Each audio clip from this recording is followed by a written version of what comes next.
መፍትሄ ስራ ይደገማል አይደገም የሚል ጥያቄ አስተውልያል። እንግዲህ ይሄ ልጅ የጥንቁልናና የድፍትርና መጽሐፍ ነው። ብዙዎች ደግሞ መናፍስት ጋር ትዳር ወይም ደግሞ ጋብቻ ፈጽሟል ሳያውቀው ማለት ነው። ይሄንን ከሰማችሁበት ጊዜ ጀምሮ ከቤታችሁ አውጥታችሁ ጣሉት።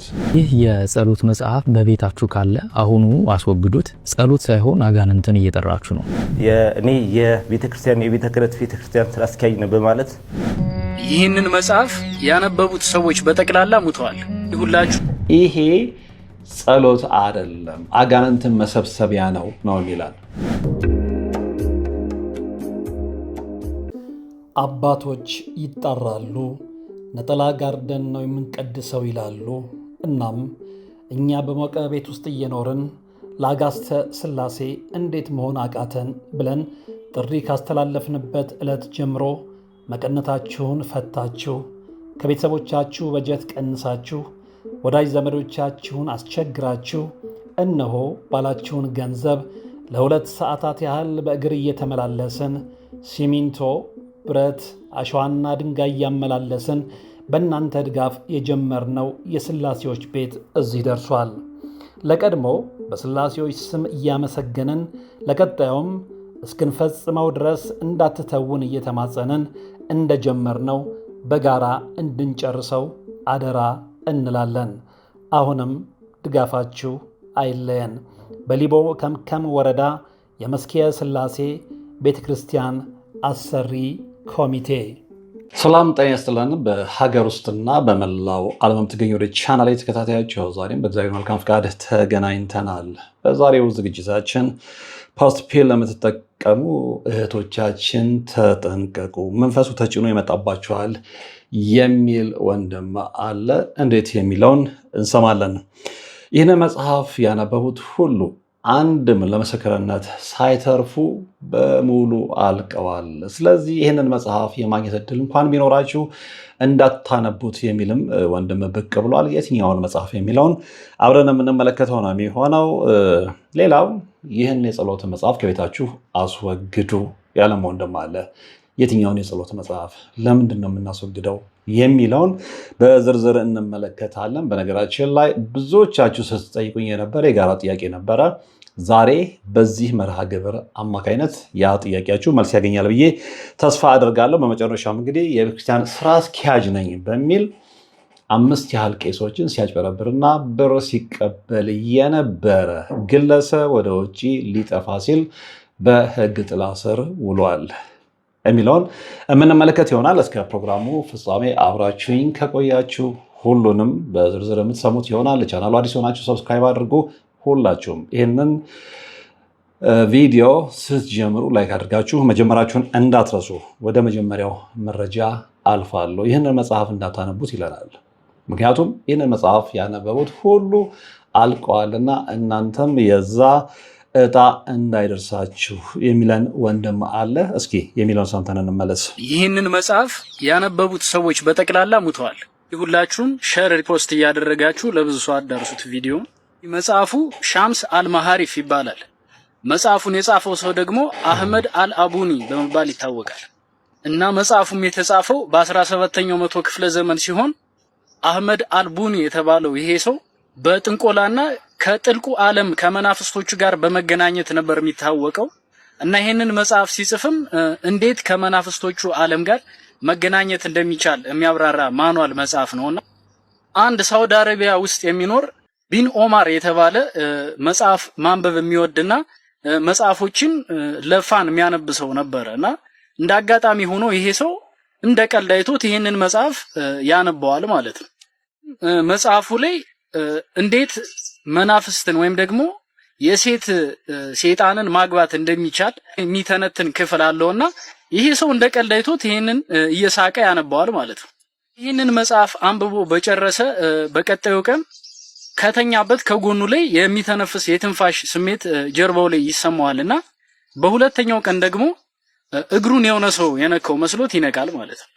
እና በሶስተኛው ቀን ግን ክሊርሊ ድምጿን በደንብ ሰምቶታል ማለት ነው።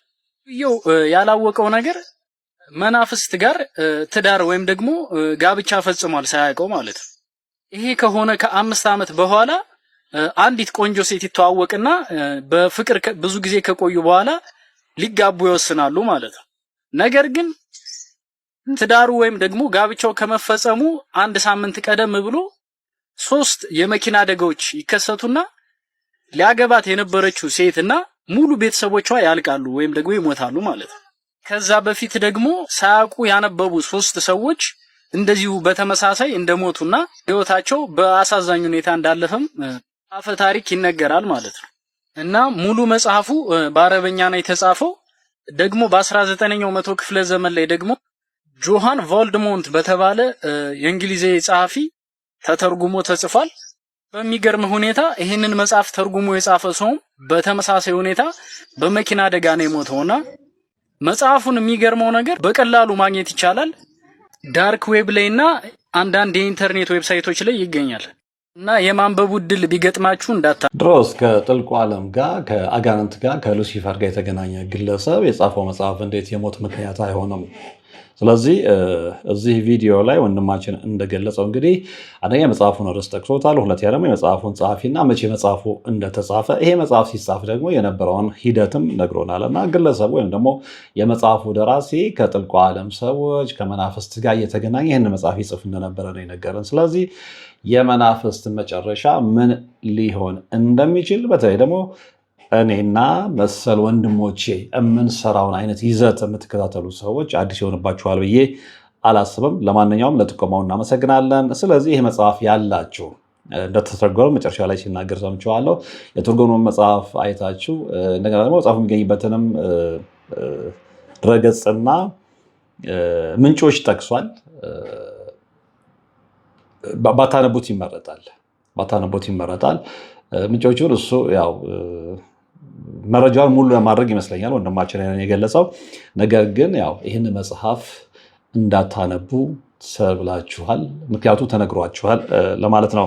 ወደ ቀጣይ መርሃ ግብር ስንሄድ እንግዲህ የምናገኘው ይህንን ነው። ይህ ወንድም ከቅርብ ጊዜ ወዲህ አንዳንድ የሚሰራቸውን ነገሮች በሪፈረንስነት እየተጠቀምኩ ነው። ለእናንተ ይጠቅማሉ የማስበውን ነገር ወደ እናንተ አደርሳለሁ። እንግዲህ ለዛሬም ይሆን ምንድነው ፖዚቲቭ እየወሰዳችሁ ያላችሁ ሴቶች ተጠንቀቁ። ምክንያቱም ይህንን የምትወስዱ ከሆነ አንድ መረጃ ላጋራችሁ። መንፈሱ ተጭኖ ነው የሚመጣባቸው። ስለዚህ መንፈስ ተጭኖ ስለሚመጣ ይጎዳችኋል እያለን ነው። እስኪ የሚለውን ሰምተን እንምጣ። ሴቶች ተጠንቀቁ። ይኸው በኪዳነ ቃሏ በደጇ በእንጦጦ ኪዳነ ምሕረት ቆሜ ነው የምለምናችሁ። ፖስት ፒል የምትጠቀሙ እህቶች እባካችሁ ጽንስ ከማስወረድ አይተናነስም። እሱ ብቻ አይደለም፣ አንደኛው ዋነኛው ጽንስ ማስወረድ ነው። እንግዲህ ይሄ ወንድም እንጦጦ ኪዳነ ምሕረት በር ላይ ሆኖ ነው ሴቶቻችንን እየለመነ ያለው እና ለምንድን ነው መውሰድ የሌለባችሁ የሚለውንም እሱ ማስረጃ ነው ባለው ነገር አስደግፎ እየነገረን ነው እና በደንብ ልናዳምጠው ይገባል። ሁለተኛው ደግሞ አንድ ጊዜ ያንን ፖስት ፒል ያቺ ሴት ከወሰደች ከዛ በኋላ የውርጃ ሱስ እንደዚሁም ጽንስ እንዳይፈጠርባት ተደጋጋሚ እዛ ሱስ ውስጥ እንድትገባ ያደርጋል። ሁለተኛ ደግሞ ያ ፖስት ፒል ላይ ያለው መንፈስ የዛችን ሴት ባህሪዋን ሳይቀር ይቀይረዋል ማለት ነው። ነጮቹ ይወላችሁ በዚህ ልክ ነው የእግዚአብሔር የሆኑትን እንግዲህ ሊፈጠሩ ያሉትን እንደዚሁም ከእግዚአብሔር ወገን በእግዚአብሔር ፈቃድ ወደዚህ ምድር ሊመጡ ያሉትን መንገድ እየዘጉ የሚገኙት እና ስለዚህ ፖስት ፒል እጅግ በጣም አደገኛ ነው። በጣም የውርጃ ሱስ ውስጥ እንድትገቡ፣ ጽንስ የማጨናገፍ ሱስ ውስጥ እንድትገቡ፣ ባህሪያችሁን ጸባያችሁን እስከመቀየር ያንን የራሳችሁ ባህሪ እስኪመስላችሁ ያደርጋልና ፖስት ፒልን መንፈሱን ጭነው የሚልኩት ነው። ስለዚህ ተጠነቀቁ። ጽንስ ከማስወረድ አይተናነስም እያለን ነው። ያ ብቻ ሳይሆን አንደኛ ዋናኛው ጽንስ ማስወረድ ነው፣ ግልጽ ነው። ያንን ፖስት ፒል አንድ ጊዜ አንድ ሴት ከወሰደች ከዛ በኋላ የውርጃው ሱሱ መንፈሱ ይጸናወታትና እዛ ሱ ትጠመዳለች እና ያ ፖስት ፒል ላይ ያለው መንፈስ የዛችን ሴት ባህሪዋን ሳይቀር ስለሚቀይረው ልትጠቃ ትችላለች፣ ልትጎዳ ትችላለች እና ነጮቹ የእግዚአብሔርን የሆነው ነገር በዚህ አይነት ሁኔታ ነው እያስወገዱ ያሉት ነው። በነገራችን ላይ ያው ይታወቃል፣ በእምነትም ጽንስ ማስወረድ ክልክል ነው። ክልክል ነው እና ብዙ እህቶቻችን ይህንን ትእዛዝ ጥሰው ነው እንግዲህ ውርጃ የሚያስከትሉት። ከዛ ውጭ ግን እስካሁን እኛ ስናገ የነበረው ጽንስ ማስወረድ ትክክል እንዳልሆነና እንደሚከለከል ነው። የወንድም ደግሞ የጨመረልን ምንድን ነው መንፈስ ተጭኖ በዛ ላይ ይመጣል። ስለዚህ ከስፕሪት ጋር ከርኩሰት ጋር የተገናኘ ስለሆነ ሴቶቻችን ተጠንቀቁ። በተለይ ደግሞ ወደ ቅዱስ መንፈስ መጠጋት የምትፈልጉ ወደ እግዚአብሔር መጠጋት የምትፈልጉ በጾም በጸሎት ውስጥ ያላችሁ በጾም በጸሎት ውስጥ ሆናችሁ ይህን ድርጊት የምትፈጽሙ ከሆነ ታጥቦ ጭቃ ነው እየተባላችሁ ነው። ስለዚህ ይህንን ነገር አትጠቀሙ። ይሄ ብዙ አከራክሯል። በሳይንሱ ዓለምና በእምነቱ ዓለም ብዙ ጊዜ ቅራኔ ይፈጠራል። ቅራኔ ከሚፈጠርባቸው መንገዶች መካከል አንደኛው ደግሞ ይሄ ነው። ሳይንሱ ፖስት ፒልን ያበረታታል፣ ይደግፋል። ወደ መንፈሳዊ ዓለም ስንመጣ ደግሞ በእምነት የተከለከለ ነው። ምክንያቱም ነፍስ ማጥፋት ነው። ነፍስ ማጥፋት ደግሞ በእግዚአብሔር ዘንድ የተከለከለ ነው። እግዚአብሔር የፈጠረውን ነፍስ ማንም ሊያጠፋ መብት የለውም ነው። ስለዚህ ወንድማችንን እያመሰገንን እህቶቻችን ይህንን ምክር ሰምታችሁ ተግባራዊ እንደምታደርጉት ተስፋ አደርጋለሁ። ቀጣዩ መረጃችን የሚከተለው ነው። እንግዲህ ይህን ሀሳብ የወንድም ይዞ ስለመጣ በጣም ደስ ብሎኛል። ምክንያቱም እጅግ በጣም ብዙ ሰዎች እየደወሉ ይጠይቁኝ ነበረ። እንዲህ ቤተክርስቲያን ያገኘሁትን ንስሐ አባቴ እንደዚህ ያሉኝ፣ ቤተክርስቲያን ያገኘኋቸው ሰዎች እንደዚህ ያሉኝ፣ ቤትህ መጥቼ መፍትሄ ስራዬ ልጸልይልህ አሉኝ እና መፍትሄ ስራዬ ቢጸለይ ችግር አለኝ። የሚገርማችሁ ከ2 ቀን ነው ከ3 ቀን በፊት አንዲት እህት ደውላልኝ ነበረ እና ደውላልኝ የንስሐ አባቷ የት እንዳሉ ቤቷ ሊመጡ እንደሚፈልጉ ቤት መጥተው ደግሞ ይሄንን መጽሐፍ መድገም እንደሚፈልጉ ነግሯት ነበር እና ግራ ተጋባች እና መፍትሄ ስራዬ ከዚህ በፊት የሰማችሁ ነገር አለ? መፍትሄ ስራ ይደገማል ወይ? ሪሊ መፍትሄ ስራዬ በቤተክርስቲያን የሚደገፍ ነው? ተቀባይነት አለ ወይ የሚለው ነገር ግራ ጋብቷት ስለነበረ ደወለች ላይ እንዴት ላይ ነው። እኔ እስከማውቀው ድረስ መፍትሄ ስራዬ ባታስደግሚ ነው የምመርጠው። ምክንያቱም አንደኛ እንደተወገዘ አውቃለሁ። በትክክል ያ ነገር የገባቸው አባቶች አስረድተውኛልም ነግረውኛልም። አንዳንዶች ግን ለገንዘብ ማግኛ ጥቅም ሲሉ ይህንን መፍትሄ ስራይ የጸሎት መጽሐፍ ነው፣ አጋንንትን ያባረራል ብለው አንዳንዶቹ በንስሐ ልጆቻቸው ቤት ሄደው እንደሚደግሙ ይታወቃል። ብዙዎችም ደግሞ ነግረውኛል። ይሄ ግን አጋንንትን መሰብሰቢያ መጽሐፍ ነው እንጂ ትክክለኛ የጸሎት መጽሐፍ አይደለም ነው ወንድማችን ነው የሚለው እና ይሄ መጽሐፍ ያላችሁ በስተት የገዛችሁ ሚስኢንፎርም የተደረጋችሁ ሰዎች ይሄንን ከሰማችሁበት ጊዜ ጀምሮ ከቤታችሁ አውጥታችሁ ጣሉት። ይሄ ጸሎት አይደለም፣ አጋንንትን መሰብሰቢያ ነው የሚላል። ስለዚህ እየደወላችሁ ቅድም የጠቀስኳት እህት ምናልባት ይህንን ፕሮግራም የምትከታተል ከሆነ ስለሷ እየተናገርኩ እንደሆነ እንደሚገባት ተስፋ አደርጋለሁ። ስለዚህ ጥያቄሽ መልስ አግኝቷል ብዬ አስባለሁ እና እንዲህ አይነት አክቹዋሊ እሷንም ብያታለሁ፣ በፍጹም መፍትሄ ስራዬ እንዳታስደግሚ። የኔ እምነት ነው፣ ይሄ የግል እምነቴ ነው። ምክንያቱም ትክክል ናቸው ብዬ ከማምናቸው ትክክለኛው መንገድ ገብቷቸዋል ብዬ ከማምናቸው አባቶች የተረዳሁት ነገር ስለሆነ ማለት ነው። አንድ ሌላው በጣም በሚገርም ሁኔታ መንፈሳዊ ሕይወት ላይ የተሻለ ግንዛቤ ያላቸው የምትሏቸውን ሰዎች በእንደዚህ አይነት ጉዳይ ግራ ሲጋቡ ተመልክቻለሁ። እንደውም በአንድ ወቅት አንድ ቤተክርስቲያን ሄጄ የዕለት ሁለት ዛ የተዋወቁት ያው አጋጣሚ ሆነ መርሃ ግብሬን ይከታተል የነበረ ወንድም ግን በደንብ መንፈሳዊ አገልግሎት ላይ ያለ በደንብ ፕራክቲስ የሚያደርግ ልጅ ተገናኘንና በኋላ ከአንድ ሰው ጋር ሲከራከር ሰማሁትና በኋላ መጣ እንዲህ ነው እና እንዲህ ተከራክረናል፣ መፍትሄ ስራ ይደገማል አይደገም የሚል ጥያቄ አስተውልኛል። እንግዲህ ይሄ ልጅ እስከማውቀው ድረስ በጣም መንፈሳዊ የሆነ ልጅ ነው። ከቤተክርስቲያን የማይጠፋ ልጅ። ከቤተክርስቲያን የማይጠፋ ስላቸው ዝም ብሎ የስም ክርስቲያንም አይደለም። ነገር ግን ይሄ ነገር ግራ አጋብቶት እንደነበረ ከአንደበቱ መረዳት ችያለሁ። ብዙዎች በዚህ ግራ እየተጋቡ ነው። ለሁሉም ግን ይሄ ወንድም ትክክለኛ የሆነ ምላሽ ሰጥቷል ብዬ ነው የማስበው። ስለዚህ ይሄ መጽሐፍ ካላችሁ ከቤታችሁ አውጡ ነው የሚለው። እስኪ ሙሉን ሰምተን እንመለስ። ይህ የጸሎት መጽሐፍ በቤታችሁ ካለ አሁኑ አስወግዱት። ጸሎት ሳይሆን አጋንንትን እየጠራችሁ ነው። ጸሎት ሳይሆን አጋንንትን እየጠራችሁ ነው በዚህ መጽሐፍ አማካይነት ነው። ስለዚህ መጽሐፍ ማነው መፍትሄ ስራዬ የአጋንንትን መሰብሰቢያ መጽሐፍ ነው እንጂ ጸሎት አይደለም እየተባላችሁ ነው። ይህ መጽሐፍ በቤተክርስቲያናችን ውስጥ ልክ እንደ ቤተክርስቲያን መጽሐፍ ተደርጎ ነገር ግን ብዙዎች ደግሞ ጥንቁልና የሚጠነቁሉበት፣ ብዙ ደብተራዎች ደግሞ ሰዎችን የሚዘርፉበት አንድ መጽሐፍ ነው። ብዙዎች በዚህ መጽሐፍ አጋንንትን ለማባረር ወይም ደግሞ መፍትሄ እናገኛለን በሚል ሰይጣን እናስወጣለን ወይንም ደግሞ አጋንንትን እናባረራለን እናጠምቃችኋለን በሚል በአጥማቂ ስም ብዙዎች በዚህ መጽሐፍ ምክንያት እየተጭበረበሩ ነው። እንደገና ደግሞ ብዙ ክርስቲያኖች በቤታቸው ውስጥ እንዲጸለይ በማድረግ ጸሎቱ ወይም ደግሞ ድግምቱ እንዲደገም በማድረግ ደግሞ ብዙዎች በዚህ ስርዓት ውስጥ ነው የሚገኙት። እውነቱን ለመናገር መጽሐፉ መጀመሪያ መፍትሄ የሰጠን የሚመስል ነገር ግን በኋላ ደግሞ በህይወታችን ላይ ብዙ መዘዞችን ይዞ የሚመጣ አጋንንትን ለማባረር ተብሎ የሚጸለይ እንዲሁም ደግሞ ብዙ መጽሐፉን ስዳስስ ያገኘሁት ብዙ ነገር አለ። በጣም ብዙ የተለያየ አይነት መጽሐፍ እንዳለው ሆኖ መጽሐፉ በራሱ አጋንንትን የሚጠራ እንዲሁም ደግሞ ለሀብት እንዲሁም ደግሞ አጋንንትን ለማባረር ተብሎ ነው የሚጸለየው ይህ መጽሐፍ ማለት ነው። እና እንደ ቤተክርስቲያናችን መጽሐፍ ተደርጎ ይቆጠራል። የሆነ ሰዓት ላይ ደግሞ ይህ መጽሐፍ በቤተክርስቲያናችን ደግሞ አነጋጋሪ ነበረ።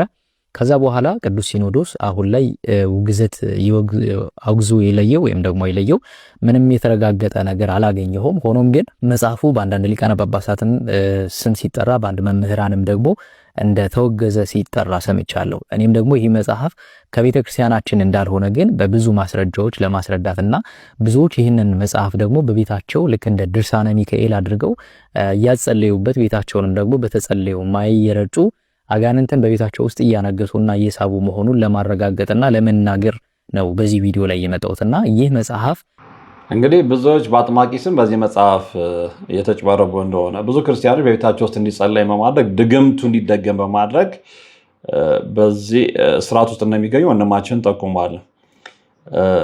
መጽሐፉ መጀመሪያ መፍትሄ የሚሰጠን የሚመስል በኋላ ግን በህይወታችን ላይ ብዙ መዘዞችን ይዞ የሚመጣ አጋንንትን ለማባረር ተብሎ የሚጸለየው መጽሐፍ አጋንንት መሰብሰቢያ እንደሆነ ይህን መጽሐፍ ደግሞ ወንድማችንም እንደዳሰሰው እና ያገኘውን እዛ ላይ የተረዳውን ነገር ነው እንግዲህ ሼር እያደረገ ያለው ማለት ነው። አጋንንትን ለማባረር ተብሎ ይጸልይ እንጂ አይደለም። መፍትሄ ስራ ይባላል። ይህን መጽሐፍ ምናልባት ብዙዎቻችሁ ልታውቁት ትችላላችሁና በጣም በብዙ ሰዎች በብዙ ክርስቲያኖች ቤት ያለ መጽሐፍ ነው ይህ መጽሐፍ ማለት ነው። እና ብዙዎች ደግሞ አጋንንትን ለማባረር እንዲሁም ደግሞ በቤታችሁ ውስጥ እንጸልይላችኋለን እንደዚህ አይነት ቡዳ አለብሽ ወይንም ደግሞ አጋንንት አድርጎብሻል እርኩስ መንፈስ ወይም ደግሞ ድግምት ተደግሞብሻል የሰላቢ መንፈስ አለ በሚል ብዙዎችን እያሳቱበት የሚገኝ መጽሐፍ ነው ይህ መጽሐፍ በቤታችሁ ካለ እንድታስወግዱትና ራሳችሁን ከተለያየ ኃይል እንድትጠብቁ በእግዚአብሔር ስም ጠይቃችኋለሁ። ለምን ይህ መጽሐፍ በራሱ ብዙ አጋንንትን የሚጠራ መጽሐፉ ላይ ምናልባት በጣም የተለያየ አይነት መፍትሄ ስራ የሚባል በጣም ብዙ አይነት እንዳለ ነው በአጠናሁት መሰረት ያገኘሁትና ብዙ ጥናቶችን አካሂጃለሁና ይህ መጽሐፍ ብዙ እንዳጠናሁት ከሆነ ብዙ አይነት መጽሐፍ ወይም ደግሞ ብዙ አይነት ለምሳሌ የተለያየ አይነት እንዳለው ለማረጋገጥ ችያለሁና ብዙዎች በዚህ መጽሐፍ ደግሞ በቤተክርስቲያን ዙሪያ ተቀምጠው እንደዚህ እንደግምላችኋለን መፍትሄ ስራ እንጸልይላችኋለን በሚል ብዙዎችን እየዘረፉ እንደገና ደግሞ ብዙ ክርስቲያን ደግሞ ይሄንን ሲናገር በእርግጥ ይሄንን ቪዲዮ ራሱ ሰራ በጣም ከብዙ ሰዎች ጋር እንደምጋጭ በጣም እርግጠኛ ነኝ። ለምን ብዙዎች ደግሞ እንጀራቸው አድርገውበት የሚኖሩ ስለሆነ ማለት ነው። እና ይህ መጽሐፍ በአጠቃላይ የቤተክርስቲያናችን መጽሐፍ ሳይሆን የጥንቁልናና የድፍትርና መጽሐፍ ነው። ብዙዎች ደግሞ ሰዎችን የሚዘርፉበትና የገቢ ምንጫቸው ያደረጉበት መጽሐፍ ነው። እና ይህ መጽሐፍ ስዳስስ ያገኘሁት ነገር መጀመሪያው ታትሚው ምን ይላል? ይህ መፍትሄ ስራይ አበው ሊቃውንት አጠናቀው ለመጪው ትውልድ ጠፍቶ እንዳይቀር ብራና ፍቀው ቀለም ዳምጠው ደክመው ያስቆዩት ጸሎት ነው ይላል። ጸሎት የተሳለ ሰይፍ ነው። እውነት ነው። ጸሎት የተሳለ ሰይፍ ነው። የሰይጣን ኃይል ይቆርጣል። ጸሎት እሳት ነው። የሰይጣን ክፉ ሐሳብን ያቃጥላል። እውነት ነው። ይህንን ሁሉ ጸሎት ያደርጋል። ግን የትኛው ጸሎት የሚለውን ደግሞ ማወቅ ክርስቲያኖች ይገባናል ማለት ነው። ጸሎት መዶሻ ነው። የሰይጣንን ክፉ ሐሳብ ቀጥቅጦ ያጠፋል ይልና ወበስምከ ናስሮሙ ለለቆሙ ለሌነ ብሎ መዝሙር 43ን ይጠቅሳል። ወአደነነ በስምከ። ስለዚህ ይሄንን ምክር ማካፈላችሁ በዚህ መጽሐፍ አማካይነት ጸሎት መስላችሁ ተሸውዳችሁ በቤታችሁ አጋንንትን እያነገሳችሁ ነው። ስለዚህ ተጠንቀቁ። ይሄ ካላችሁ ከቤታችሁ አውጣችሁ ጣሉ እያለ ነው። ያው ሰምታችኋል እና ለብዙዎቻችሁ መልስ ይሆናል ብዬ አምናለሁ። በመጨረሻ የምንመለከተው እንግዲህ ይሄንን ነው። ተጠርጣሪዎች ብዛት 02 በመሆን የቤተ ክርስቲያን ቄሶችን ከሚሰሩበት ስራ የተሻለ ደሞዝ ታገኛላችሁ በሚል እኔ የቤተ ክርስቲያን የቤተ ክህነት ቤተ ክርስቲያን ስራ አስኪያጅ ነው በማለት ከእያንዳንዳቸው ቄስ ከ25 እስከ 27 ሺህ ብር በመቀበል ጎፋ ገብርኤል ለተለያዩ የስራ ክፍሎች እንዲሁም ቁጥጥርና ስራ አስኪያጅ ትሆናላችሁ ወይም ደብሩን ታስተዳድራላችሁ በሚል ከአነጋገራቸውና ካታለላቸው በኋላ ተጠርጣሪው ከ25 እስከ 27 ሺህ ብር ከቄሶቹ በመቀበል ብዛት 05 የሆኑ ቄሶችን የቅጥር ውል ወይም የቅጥር ወረቀት በመስጠት እንቀጥራለን በማለት ተጠርጣሪው ካታለላቸውና ከተቀበላቸው በኋላ ተጠርጣሪው ወደ ውጭ ሀገር ሊሄድ ሲል በፖሊስና በህብረተሰብ ተይዟል በሚል የቀረበ ክስ ነው። እንግዲህ የቤተክርስቲያን አስኪያጅ ነኝ በሚል የቤተክርስቲያን ስራ አስኪያጅ ነኝ በሚል እና ሌላ ቦታ የተሻለ ቦታ አስቀጥራቸዋለሁ በሚል 5 ያህል ቄሶችን ያታለለው ግለሰብ ወደ ውጭ ሀገር ሊሄድ ሲል በቁጥጥር ስር መዋሉ ተገልጿል። እና እነዚህን ቄሶች ከ25,000 እስከ 27,000 ብር ድረስ በመቀበል ነው ሲያጭበረብር የነበረውን የተባለው ግለሰቡ። ሆኖም ግን ተጠርጣሪው በቤተክርስቲያን ውስጥ ወይም በቤተ ክህነት ውስጥ የማይሰራ በመሆኑ እና ከቤተክርስቲያን ውስጥ ያልተቀጠረ በመሆኑ ቤተ ክህነቱም ማስረጃ ሰጥቶናል። አሁን ላይም ምርመራ መዝገቡን እንዳጠቃላይ ስራዎችን ሰርተን በማጠናቀቅና ማስረጃዎችን አቅርበን ለአቃቤ ሕግ በማቅረብ ላይ የምንገኝ መሆኑን ገልጻለሁ። በጣም በሚገርም ሁኔታ ይሄንን ቪዲዮ ስመለከት እዚያ ላይ ምንድነው ምናልባት የምታስታውሱ ከሆነ አንድ ቄስን ከዚህ በፊት ኦልሞስት 2 ወር ነው 3 ወር አካባቢ ኢንተርቪው አድርጌ ነበረ። የተከታተላችሁ ታስታውሳላችሁ። እና እኚህ ግለሰብ የመጡት ከክፍለ ሀገር ነው፣ እንግዲህ የተሻለ እንጀራ ፍለጋ ማለት ነው። እዚህ ሲመጡ ገንዘብ ተበድረው ያላቸውን ነገር ሸጠው ያላቸውን ነገር ቋጥረው ነበር የመጡት እና እዚህም ቃል የተገባላቸው ለዛ ነው። ከዚህ ቦታ ላይ የተሻለ ስራ ትቀጠራለህ፣ የተሻለ ቦታ ላይ ትሆናለህ፣ ስለዚህ ይህን ያህል ብር መክፈል አለበት ተብለው እሳቸው ብቻ አይደሉም ብዙዎች ያንን ብር ከፍለው መጨረሻ ላይ ግን ወይ ስራችንን ስጡን ወይ ገንዘባችንን መልሱልን ሲባሉ በፖሊስ ሁሉ ደህንነቶችን እየጠሩ ሲያስደበድቧቸው እንደነበረ ከቃለ ምልልሱ የሰማችሁ ሰዎች ትረዳላችሁ ብዬ አስባለሁ። እንግዲህ አሁን በቁጥጥር ስር ያለው ግለሰብ ያ ይሁን አይሆን እርግጠኛ አይደለሁኝም። ነገር ግን እንዲህ አይነት መጭበርበሮች ያው ከተማ ውስጥ በተለያየ ጊዜ ሲፈጸሙ እንደነበሩ ሰምተናል፣ እየሰማንም ነው። እና ደስ የሚለው ነገር ግን ለአንድ ጊዜ ካልሆነ ምክንያቱም አንድ ሰው ለሰው አይደለም የሚያጭበረብረው። በክርስቲያን ስም የሚያጭበረብሩ ከመቼውም ጊዜ በላይ በዝተዋል።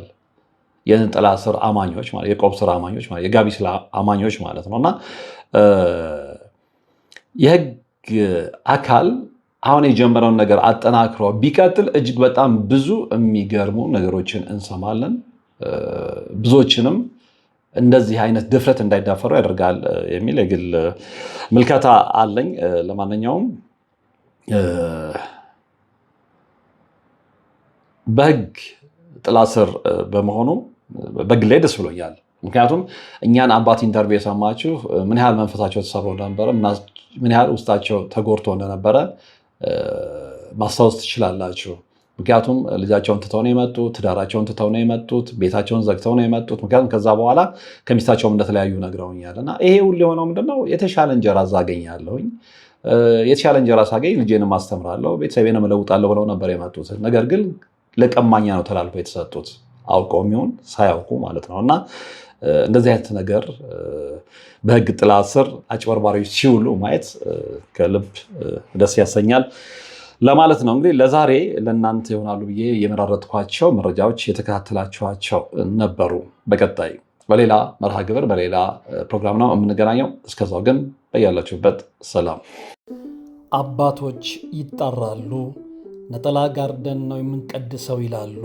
እናም እኛ በሞቀ ቤት ውስጥ እየኖርን ለአጋስተ ሥላሴ እንዴት መሆን አቃተን ብለን ጥሪ ካስተላለፍንበት ዕለት ጀምሮ መቀነታችሁን ፈታችሁ፣ ከቤተሰቦቻችሁ በጀት ቀንሳችሁ፣ ወዳጅ ዘመዶቻችሁን አስቸግራችሁ እነሆ ባላችሁን ገንዘብ ለ2 ሰዓታት ያህል በእግር እየተመላለስን ሲሚንቶ፣ ብረት፣ አሸዋና ድንጋይ እያመላለስን በእናንተ ድጋፍ የጀመርነው የሥላሴዎች ቤት እዚህ ደርሷል። ለቀድሞ በሥላሴዎች ስም እያመሰገንን ለቀጣዩም እስክንፈጽመው ድረስ እንዳትተውን እየተማጸንን እንደጀመርነው በጋራ እንድንጨርሰው አደራ እንላለን። አሁንም ድጋፋችሁ አይለየን። በሊቦ ከምከም ወረዳ የመስኪየ ሥላሴ ቤተ ክርስቲያን አሰሪ ኮሚቴ